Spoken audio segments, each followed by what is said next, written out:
Now to Capitol Hill, where we could see an explosive hearing today when Dr. Anthony Fauci appears in front of a Senate committee. He will face questions about the origin and handling of the COVID pandemic. Senator Rand Paul released more than 1,000 pages of revealing journal entries from Fauci. They detailed Fauci's relationship with President Trump and how he apparently reveled in his own fame. Caitlin Huey-Burns is on Capitol Hill. Caitlin, good morning. Good morning. Well, Senator Rand Paul is the chairman of this committee, and he has long been a Fauci critic. And this hearing is expected to focus on the origins of the COVID outbreak and what Dr. Fauci knew and when. It's about accountability, but it's about also winning the ultimate debate so we don't do this again. 6 years after the COVID-19 pandemic started, questions still swirl over where the virus actually came from. In the thousands of diary entries from his time leading the government's response, Dr. Anthony Fauci recounts the debate over how it all started. In an entry in late January of 2020, Fauci referred to a wet market in Wuhan, China, writing, "Now we know the market was not the source, it was the amplifier." Having said that, somewhere the virus jumped from animals to humans. In May of 2021, Fauci addressed questions about the theory the virus leaked from a lab, writing, quote, "The very highly likelihood is that the virus originated naturally," but adding, "No one is 100% certain of the origin, including me, so I am calling for a thorough investigation." Something Fauci echoed that same month publicly. Many of us feel that it is more likely that this is a natural occurrence, as has happened with SARS-CoV-1, where it goes from an animal reservoir to a human. But we don't know 100% the answer to that. Republican Senator Rand Paul says Fauci suppressed the lab leak theory and alleges that money from the National Institutes of Health grant funded research to make viruses more transmittable at the Wuhan Institute of Virology, the same lab where he claims COVID-19 originated. Why do you say wet market? Because that's an argument for it being of natural origin, not the lab. Why doesn't he want it to be from the lab? Because he funded the lab. Paul and Fauci have a history of contentious debate on this topic. They're animal viruses that became more transmissible in human, and you funded it. And you admit the truth. If anybody is lying here, Senator, it is you. And as the pandemic went on, Dr. Fauci was vilified by many, including President Trump, especially over his COVID policies, including masking and school closures.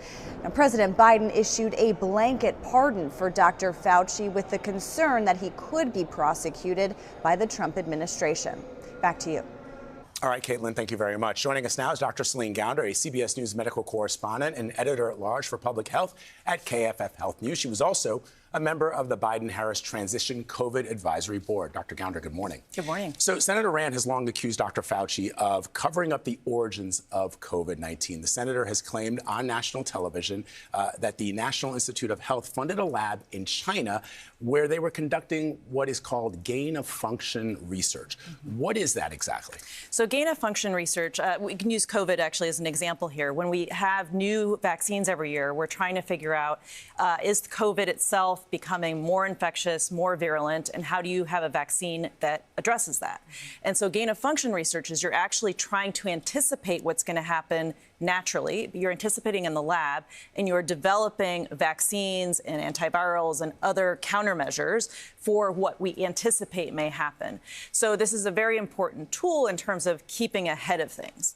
And what do you make of the senator's claim that the doctor was behind the funding of the NIH funding and then covered it up?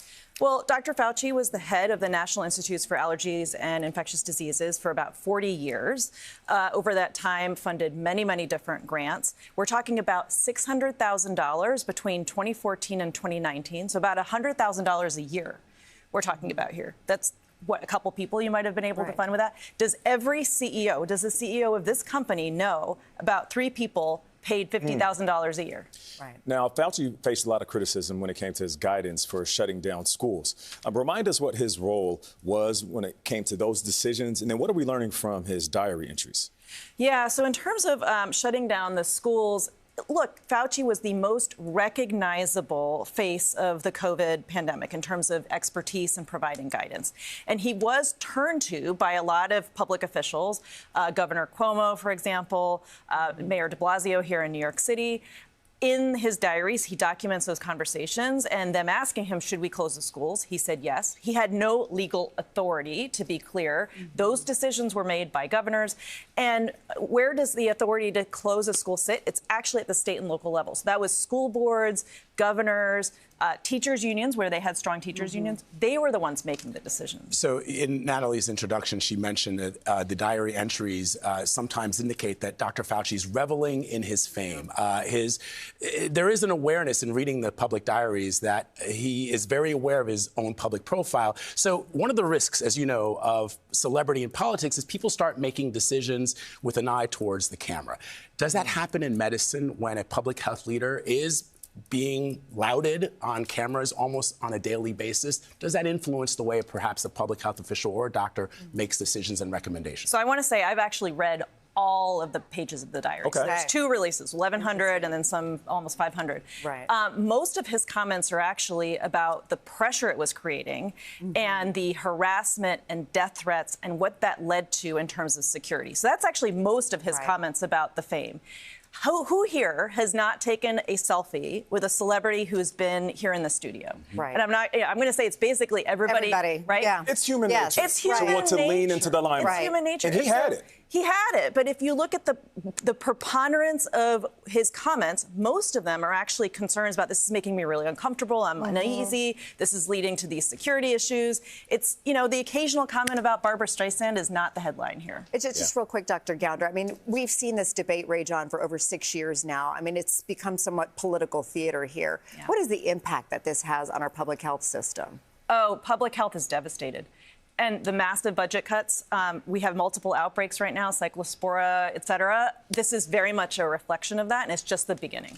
Well, these hearings have been explosive lately, and this one will not be any different. Dr. Gounder, thank you.